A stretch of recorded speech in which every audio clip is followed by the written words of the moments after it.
Hello friends, welcome back. મિત્રો, આપણે લગભગ જે ન્યુક્લિયસ છે એની થિયરી પૂરી કરી નાખેલી છે. એટલે હવે જે એમસીક્યુની પ્રેક્ટિસ છે, થોડાક ટિપિકલ મેથડના જે એમસીક્યુ છે એ જોઈ લઈ.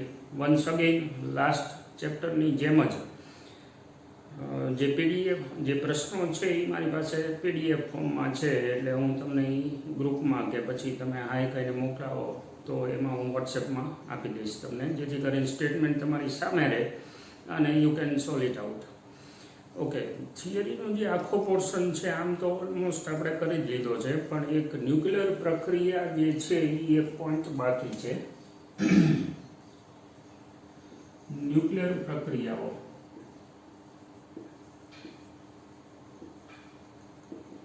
હવે આ જે છે એ રુધરફોર્ડે સજેસ્ટ કરેલી છે. એટલે લાઈક નાઇટ્રોજન 714 છે.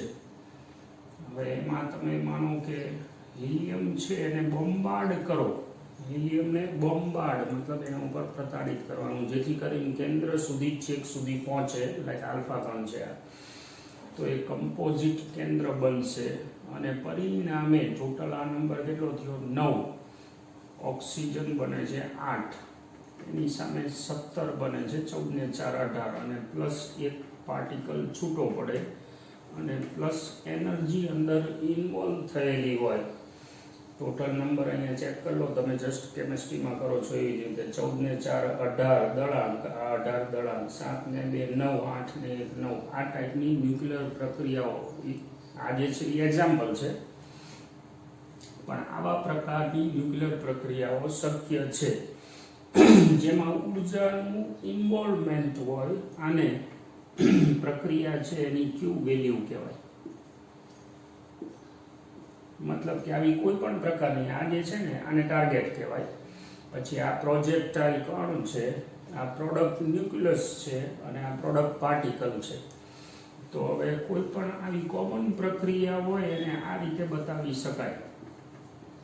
એટલે કે A પ્લસ A, તો એમાંથી B પ્લસ B બને અને વત્તા ક્યુ ઇન્વોલ્વમેન્ટ આવે. પ્રક્રિયા દરમિયાન આ જે ક્યુ છે એ બેઝિકલી શું છે? દળને અનુરૂપ ઉર્જા. એટલે it is type of potential energy, એક પ્રકારની સ્થિતિ ઉર્જા છે. એટલે હવે જ્યારે આવી કોઈ પ્રક્રિયા થાય, આ વ્યાપક સ્વરૂપ થયું, તો એની ક્યુ વેલ્યુ આપણે કઈ રીતે ગોતવાની? Mass of A plus mass of A, આ કોણ છે? ટાર્ગેટ. આ કોણ છે? પાર્ટિકલ. માંથી માસ ઓફ B, માંથી માસ ઓફ B સબટ્રેક્ટ કરી આપણે અને c² થી ગુણી નાખી એટલે તમને પ્રક્રિયાની ક્યુ વેલ્યુ મળે. હવે ડિપેન્ડ્સ, આ જે ટોટલ છે દેખાય છે કે આ સાઈડ જે પ્રક્રિયક સાઈડ બે છે ઘટકો, એનું ટોટલ દળ, અને નિપજ સાઈડ જે ટોટલ દળ છે એનો તફાવત છે, એને અનુરૂપ આ ઉર્જા છે ડેલ્ટા m c² પ્રમાણે. તો હવે એવું બને કે ક્યુ ગ્રેટર ધેન 0 આવે, મતલબ ધન આવે. હવે એનો મતલબ શું સમજવાનું? આ ધન છે એનો મતલબ માસ of A plus mass of A is greater than mass of B plus mass of B. મતલબ કે આ દળ વધારે છે અને આ દળ ઓછું છે. એનો અર્થ એવો થયો કે પ્રક્રિયા દરમિયાન, પ્રક્રિયાના અંતે દળનો ઘટાડો થાય છે, અને દળનો જો ઘટાડો થતો હોય તો આ પ્રક્રિયા દરમિયાન ઉર્જા મુક્ત થાય.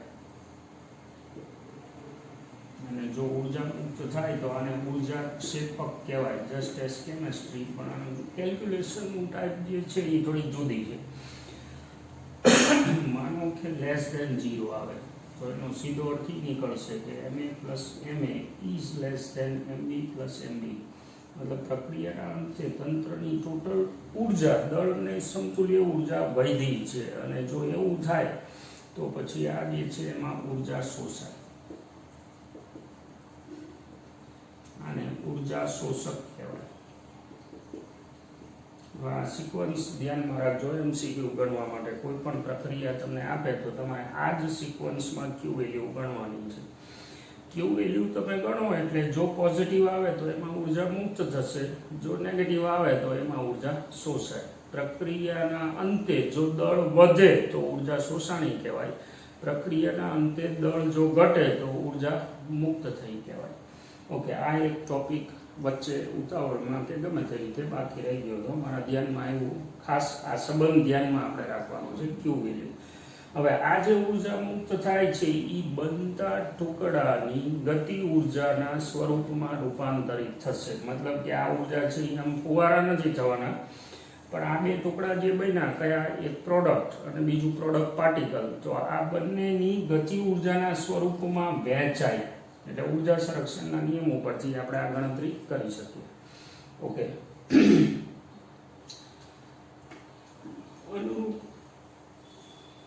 MCQ જે છે એની હવે ચર્ચા કરી લઈએ આપણે.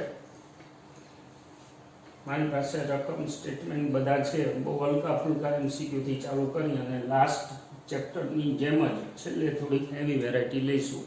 આપણે મિત્રો ફોકસ કરીશું ફક્ત નીટ પોઈન્ટ ઓફ વ્યૂથી. મતલબ એવો થયો કે JEE મેઇન એડવાન્સ છે તો એમાં એડવાન્સ લેવલના ક્વેશ્ચન આપણે ઇન્ક્લુડ નથી કરતા. બહુ સ્વાભાવિક છે કે મેજોરિટી જે સ્ટુડન્ટ છે એનો ઇન્ટરેસ્ટ નીટ માટે વધારે હોય છે, એટલે આપણા જે પ્રશ્નો છે એ પ્રોપર લેવલના જ હોય છે. ઓકે, નંબર 1, ન્યુક્લિયોન દીઠ બંધન ઉર્જાના મૂલ્યો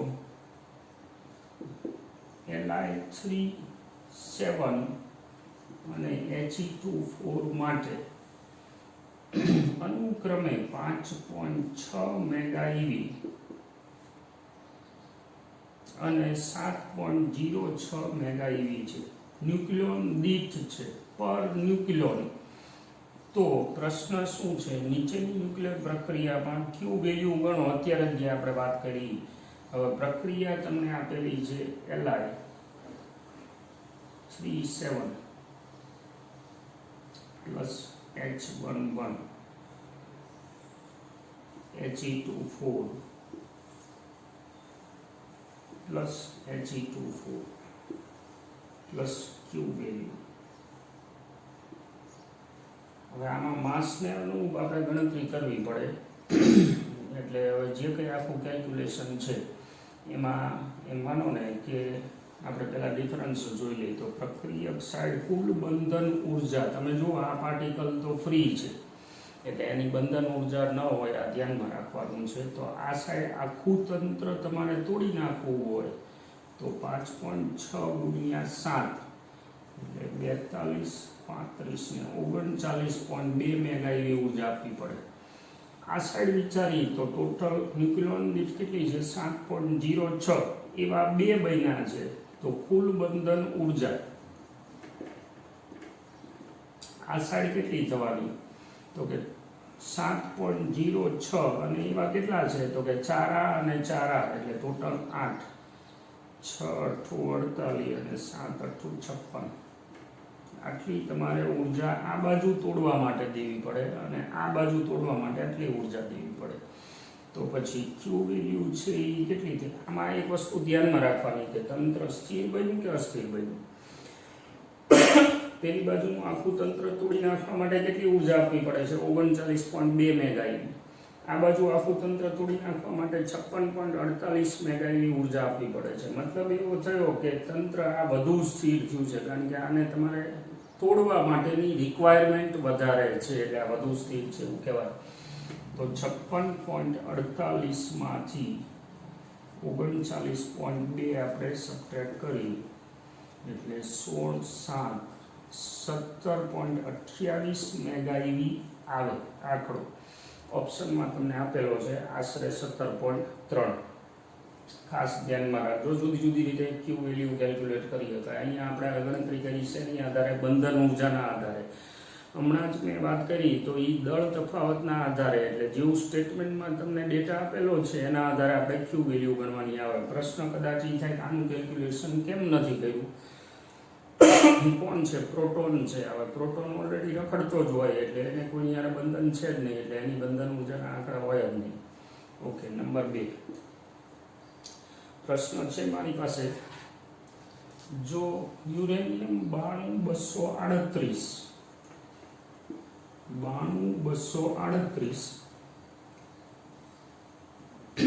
એ એક આલ્ફા કણ અને એક બીટા કણનું ઉત્સર્જન કરે. હવે આ શું કરે છે? એક આલ્ફા અને એક બીટા માઇનસ કણનું ઉત્સર્જન કરે તો અંતિમ કેન્દ્રનો પરમાણુ ક્રમાંક એકદમ ઈઝી વસ્તુ છે.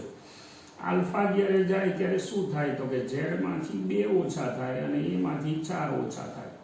એટલે ઝેડમાંથી 2 ઓછા થયા એટલે જે કંઈ બને, આપણે નામ સાથે કોઈ નિસ્બત નથી. અહીંયા આવશે 90 અને 238 ના થશે 234. હવે આ પાછું શું કરે છે? બીટા માઇનસ ઉત્સર્જન કરે છે. બીટા માઇનસનું ઉત્સર્જન થાય ત્યારે શું ઘટના બને છે? તો કે એક ન્યુટ્રોન પ્રોટોનમાં કન્વર્ટ થાય છે. એટલે નંબર ઓફ ન્યુક્લિયોન બદલાતા નથી, પણ ઝેડમાં એકનો વધારો થાય કારણ કે એક પ્રોટોન વધ્યો. એટલે આ થશે જે કંઈ બને એ 91 અને અહીંયા થશે 234. આ તમારી પ્રોડક્ટ આવી. હવે અંદર ઓપ્શનમાં જે આપેલા હોય 91 234 અંદર છે. નામ આ કોઈ આપણે નિસ્બત નથી. Okay, number 3.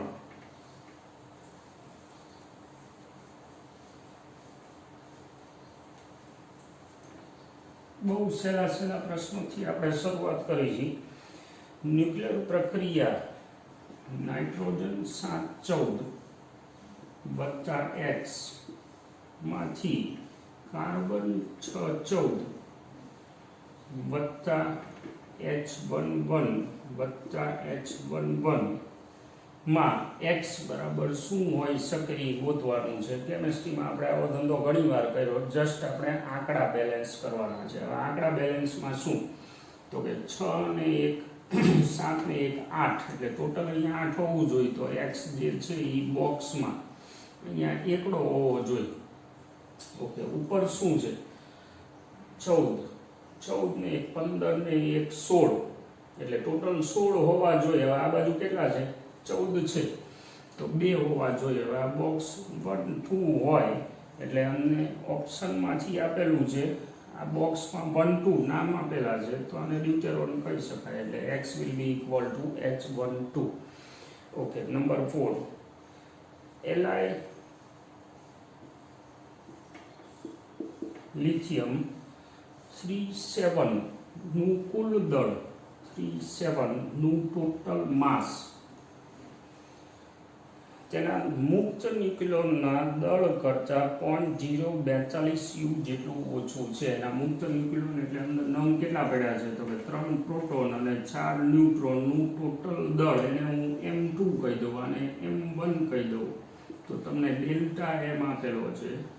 ટોટલ દળમાંથી આ બાદ કરી તો એ 0.042 એટોમિક માસ યુનિટ થાય છે. થિયરીમાં આપણે ચર્ચા કરી છે કે ન્યુક્લિયસ જ્યારે બંધાય ત્યારે એના ટોટલ ન્યુક્લિયોનના કુલ દળ કરતાં બંધિત અવસ્થાના ન્યુક્લિયસનું દળ ઓછું થાય. એવું થવાથી જે દળનો તફાવત પડે છે એ ઉર્જા સ્વરૂપે મુક્ત થાય, જેથી કરીને તંત્ર સ્થિરતા પ્રાપ્ત કરે. એટલે આ દળ તફાવત છે. હવે પ્રશ્ન શું છે આપણો? તો લિથિયમના કેન્દ્રની ન્યુક્લિયોન દીઠ બંધન ઉર્જા ડેલ્ટા M 0.042 U આવ્યું એટલે ઉર્જા જે છે એ 0.042 એટોમિક માસ યુનિટ એને ગુણ્યા c². આ એટોમિક માસ યુનિટ મારે કન્વર્ટ કરવા પડે, પણ માનો કે આ આખી ઉર્જા છે એ જૂલમાં આવે જો કન્વર્ટ કરી તો, અને મેગા ઈવીમાં કરવી હોય તો 931 આશરે તમે ગુણી નાખો એટલે મેગા ઈવીમાં જવાબ તમારો આવ્યો. પણ આ કેટલી છે? ટોટલ બંધન ઉર્જા થઈ. કેન્દ્ર બનતી વખતે આટલી ઉર્જા મુક્ત થઈ. હવે કેન્દ્રને તોડી નાખવું હોય તો આટલો આંકડો આપણે દેવાનો છે. હવે એમાં નંગ કેટલા છે? 7. તો બાઇન્ડિંગ એનર્જી પર ન્યુક્લિયોન ઇઝ ઇક્વલ ટુ 0.042 931/7. આન્સર જે આવે દેટ ઇઝ યોર જોબ. એટલે એમાં પછી આપણે ઓપ્શન પ્રમાણે જોઈ લેવાનું છે શું આંકડો આવે છે. બરાબર, કેલ્ક્યુલેટર ઓપરેશન છે. આશરે જવાબ લખવો હોય તો લખી શકાય. 6 7 42 3 પોઈન્ટ કાપવાના છે એટલે 54 માંથી 3 પોઈન્ટ કાપી નાખો તમે એટલે આશરે જવાબ તમને ચડી જાય અંદરથી. Okay, number 5. જો 3 જેટલો પરમાણુ દળાંક ધરાવતા કેન્દ્રની ત્રિજ્યા 3 જેટલો એટલે Z1 ઇઝ ઇક્વલ ટુ પરમાણુ ક્રમાંક આપ્યો છે, સોરી દળાંક છે, અને આમાં આમ જ થાય દળાંક આરે લેવા દેવા હોય એટલે 3 જેટલો દળાંક ધરાવતા કેન્દ્રની ત્રિજ્યા R હોય તો 81 જેટલો દળાંક એની ત્રિજ્યા કેટલી. બહુ સિમ્પલ કમ્પેરિઝન થઈ. આપણી પાસે બેઝ ફોર્મ્યુલા શું છે, R0 a નું cube root. From that R1 by R2 will be equal to A1 by A2 નું ઘનમૂળ. એમાં A1 A2 કોણ છે, 3 અને 81 નું ઘનમૂળ. 3 એટલે 27 નું ઘનમૂળ એટલે 1/3. Your R2 will be equal to 3R1 मतलब કે 3R. Okay, simplest one. Number 6 એક તેજસ્વી પદાર્થ 3.6 1028 જૂલ પ્રતિ સેકન્ડના દરથી ઉર્જાનું ઉત્સર્જન કરે છે. એકચ્યુઅલમાં લ્યુમિનસ ઓબ્જેક્ટ કહેવાય, જે પોતે સ્ત્રોત હોય, એટલે એ આટલી ઉર્જા દર સેકન્ડે બહાર પાડે છે. તો પદાર્થના દળમાં દર સેકન્ડે થતો ઘટાડો. એક સિમ્પલ વસ્તુ મૂકી દઈએ આપણે. આ કોણ છે, ઉર્જા, અને આ સામે દળ, જેમાં દળનું ઉર્જામાં રૂપાંતરણ થાય છે આ રીતે. હવે એકચ્યુઅલમાં આ તમને રાશિ કઈ આપેલી છે, dE/dt, દર સેકન્ડે ઉર્જા જૂલમાં. તો હું આનું t ની સાપેક્ષ વિકલન કરી નાખું એટલે dE/dt will be equal to c તો અચળ જ હોય, બાજુમાં dm/dt. દળમાં થતો ફેરફાર જો મારે જોતો હોય તો dm/dt will be equal to 1/c², બાજુમાં dE/dt. હવે એમાં 1/c² એટલે 3 × 10⁸ નો વર્ગ, એને ગુણ્યા dE/dt તમને આપી દીધું છે 3.6 10⁸. Your answer will be in kg/s. Rest is your job. Calculator છે એનું ઓપરેશન છે. Okay, number 7.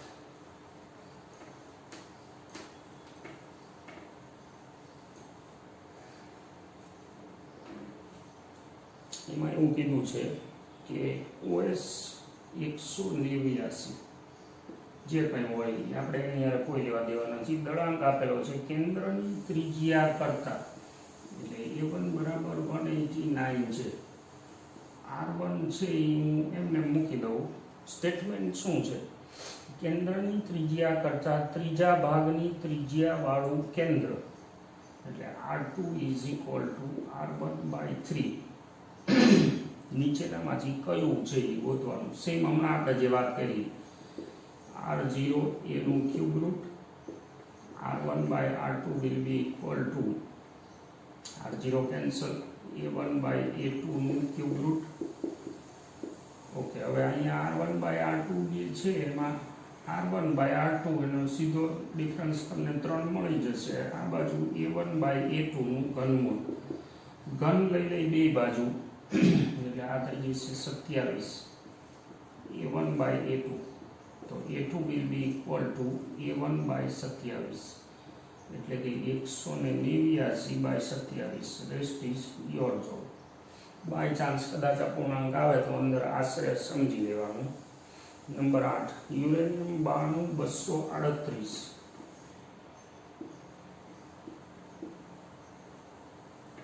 નું કેન્દ્ર એક ન્યુટ્રોનનું શોષણ કરી N01 નું શોષણ કરી ઉત્તેજિત અવસ્થાનું કેન્દ્ર બનાવે છે. એટલે એક્સાઇટેડ સ્ટેટનું કંઈ કેન્દ્ર બન્યું. એટલે એકચ્યુઅલમાં અહીં કોણ હશે તો કે અહીંથી ટોટલ માંડો એટલે 92-239 વાળું કંઈક બન્યું, જે કંઈ નામ હોય. હવે આ ઉત્તેજિત કેન્દ્ર એક ઇલેક્ટ્રોનનું ઉત્સર્જન કરી નેપ્ચ્યુનિયમ બનાવે છે. હવે આ જે છે એ એક electron that is beta minus ગુમાવે. શું થાય, ઝેડમાં એકનો વધારો થાય એટલે આ થાય સમથિંગ 93 અને 239. એ નંબર બદલાય નહીં. સ્ટેટમેન્ટ આગળ વાંચી, જે ફરી એક ઇલેક્ટ્રોન ગુમાવી પ્લુટોનિયમ બનાવે છે. એટલે હજુ આ એક ઇલેક્ટ્રોન ગુમાવે છે. ફરીથી શું થાય, ઝેડમાં 1નો વધારો થાય એટલે આ થાય 94, વોટ એવર ઇટ ઇઝ 239. 94 239 વાળું કંઈક બને, અંદર ઓપ્શનમાં છે, you can find it out. Okay, number 9.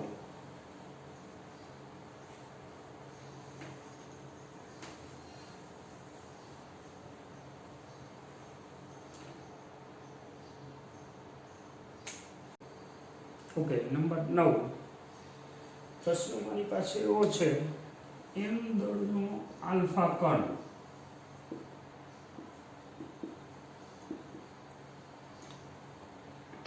એક અજ્ઞાત દળના કેન્દ્ર સાથે, અજ્ઞાત જે છે એને હું x કહી દઉં, એનું દળ આપણે કેપિટલ M કહી દઈએ, સંઘાત અનુભવે છે, સંઘાત બાદ તેની 75% ઉર્જા ગુમાવે,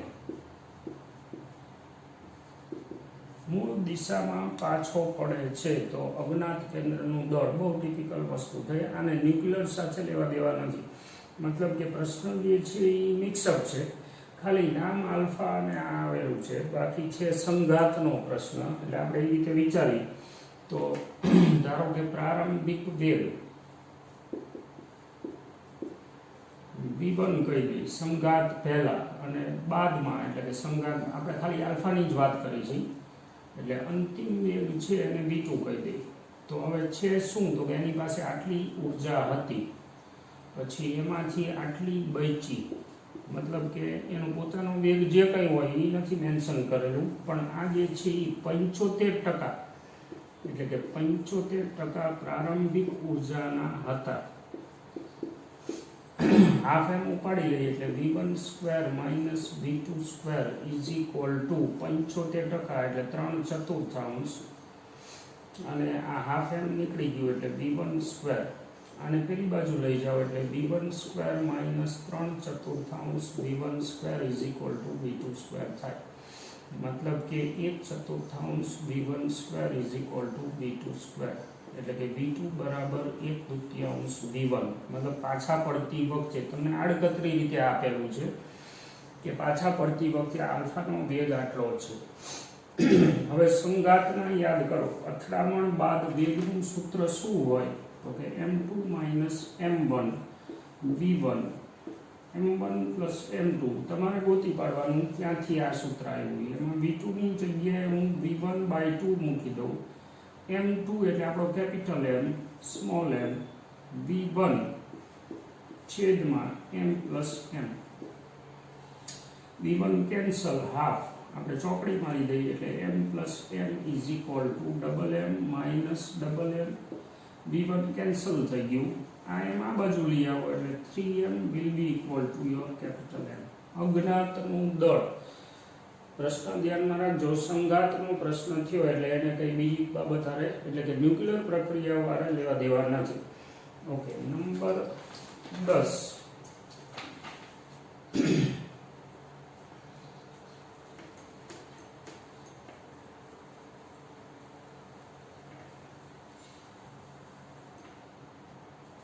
સ્થિર અવસ્થામાં રહેલ એક કેન્દ્ર અચાનક બે કેન્દ્રમાં વિભાજિત થાય છે. સ્થિર અવસ્થામાં રહેલ, માની લો કે આ જે છે એ સ્થિર છે, અચાનક બે ટુકડામાં વિભાજિત થાય છે.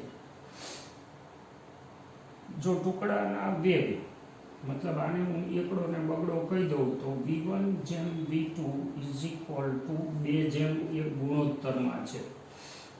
તો જેમની ત્રિજ્યાનો ગુણોત્તર હોય, તમને એમ થાય કે વેગ અને ત્રિજ્યાને શું સંબંધ હોઈ શકે. બહુ ખાસ પ્રશ્ન થયો આ, ફરીથી ફોકસ કરજો. રકમ હું ફરીથી બોલું છું, સ્થિર અવસ્થામાં રહેલ કેન્દ્ર અચાનક બે કેન્દ્રમાં વિભાજિત થાય છે, ટુકડા થાય છે. બંને ટુકડાના વેગ આપેલા છે, આપણે ત્રિજ્યાની જરૂર છે. હવે કોઈ પણ ન્યુક્લિયસ હોય એની ઘનતા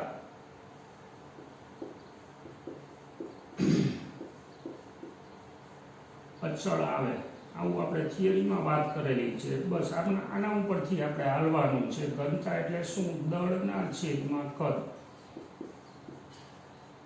ઇઝ ઇક્વલ ટુ m2 ના છેદમાં 4/3 πr2 કદ. મતલબ એવો થયો કે m1/m2 m1 by m2 is equal to r1 ઘન by r2 ઘન. એટલે ત્રિજ્યાનો દળ સાથેનો સંબંધ આડકતરી રીતે અહીંથી આપણને મળી જાય. હવે આપણને આપેલો છે વેગનો ગુણોત્તર. તો ટુકડા જ્યારે થાય એમાં એક પોઈન્ટ શું કીધો છે કે સ્થિર રહેલું કેન્દ્ર. હવે સ્થિર કેન્દ્ર હોય ને એના બે ટુકડા થતા હોય તો વેગમાન સંરક્ષણ લાગે. મતલબ કે m1 v1 બરાબર બે જ ટુકડા થાય એટલે તમે લખી શકો કે બેયના વેગમાનના મૂલ્ય સરખા હોય, દિશા પરસ્પર વિરુદ્ધ હોય. એટલે હવે હું આમાંથી m1 by m2 is equal to r1 ઘન by r2 ઘન is equal to v2 by v1 મૂકી શકું. હવે v2 by v1 is equal to 1/2 છે. તો પછી r1 ઘન છેદમાં r2 ઘન એટલે કે r1 by r2 is equal to 1/2 નું ઘનમૂળ થાય. એટલે કે ત્રિજ્યાનો ગુણોત્તર જે છે એ 1/2 નું ઘનમૂળ આવે. પોઈન્ટ છે એને ધ્યાનમાં રાખજો. બહુ સરસ વિક્ષેપ આપેલું છે. Okay, number 11.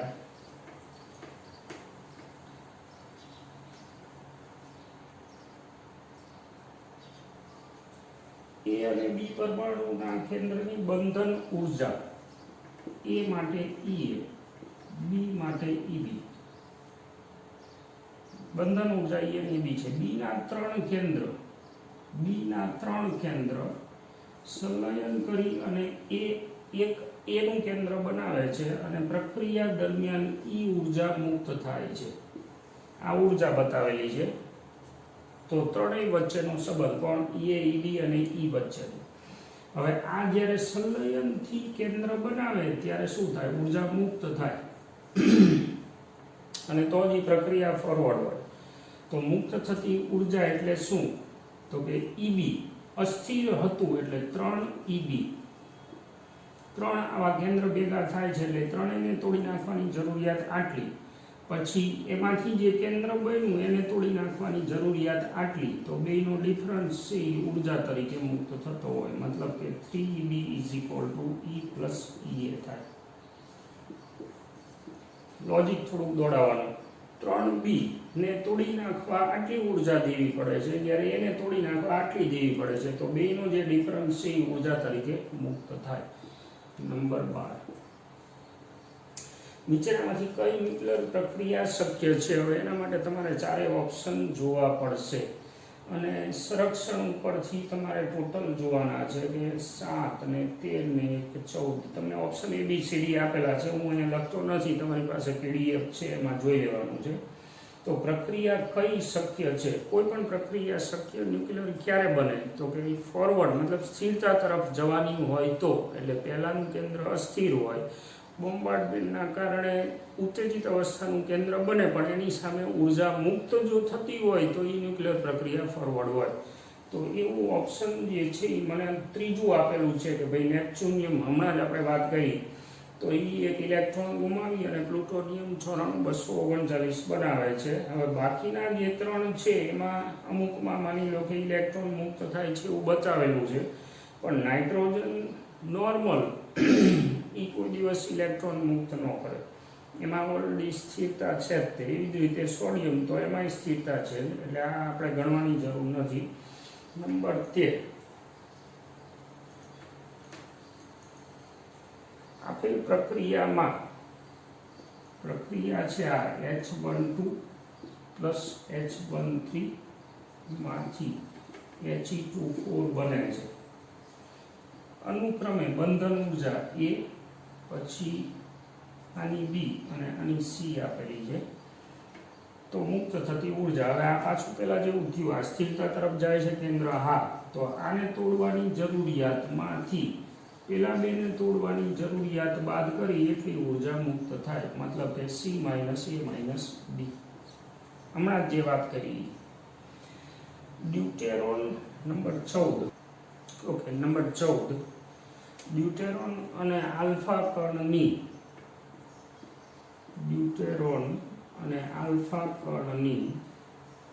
બંધન ઉર્જા અનુક્રમે 1.225 મેગા ઈવી, મતલબ આને થોડી નાખવા માટે 1.225 આપવી પડે છે અને આલ્ફા કણ માટે 7.2 મેગા ઈવી છે.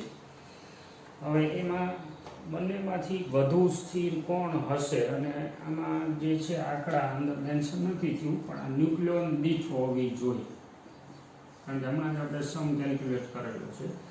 તો આમાં એક જણને નોખું પાડવા માટે આ ટોટલ બંધન ઉર્જા છે, તો એમાંથી એક નંગ છૂટું પાડવા માટે 1.25/2, એટલે એમ માનો ને કે ઓલમોસ્ટ 0.6 મેગા ઈવી ઉર્જા આપવી પડે ન્યુક્લિયોન દીઠ બંધન ઉર્જા આમાં H12માં, અને આલ્ફા માટે 7.2 મેગા ઈવી, અને અંદર ટોટલ નંગ કેટલા હોય 4/4, 4 થી ભાગો એટલે માનો ને ઓલમોસ્ટ આમ 0.2 પણ 2 મેગા ઈવી થાય.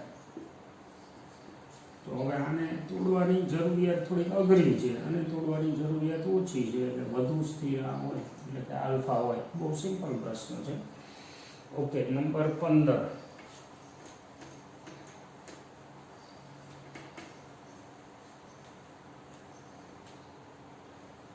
એક કેન્દ્ર A માંથી C નીચેની પ્રક્રિયા દ્વારા બને છે. એક કેન્દ્ર A માંથી B વત્તા He2O4 આવી રીતે બન્યું. પછી પાછું સિક્વન્સ છે કે B જે છે એમાંથી C વત્તા 2 ઇલેક્ટ્રોન છે, એટલે A માંથી પહેલા B બન્યું, એક આલ્ફા છૂટો પડ્યો, પછી B માંથી C બન્યું, 2 ઇલેક્ટ્રોન છૂટા પડ્યા. તો હવે ધારો કે આવડો આ જે છે એ ZA છે, તો પછી આને કોને આપણે A ને નામ પાડ્યું, તો B જે છે એ કોણ હશે બોક્સમાં જે કંઈ આપણે નામ પાડી, અંદરથી શું થયું છે આલ્ફા નીકળો છે, એટલે અહીંયા Z-2 અને A-4 હોય. હવે આ આલ્ફા બહાર નીકળ્યા પછી B ની પોઝિશન થઈ, હવે એમાંથી 2 ઇલેક્ટ્રોન એટલે 2 બીટા માઇનસ નીકળે છે, તો Z માં 2 નો વધારો થશે, એટલે આ થઈ જશે Z અને આ થઈ જશે A-4.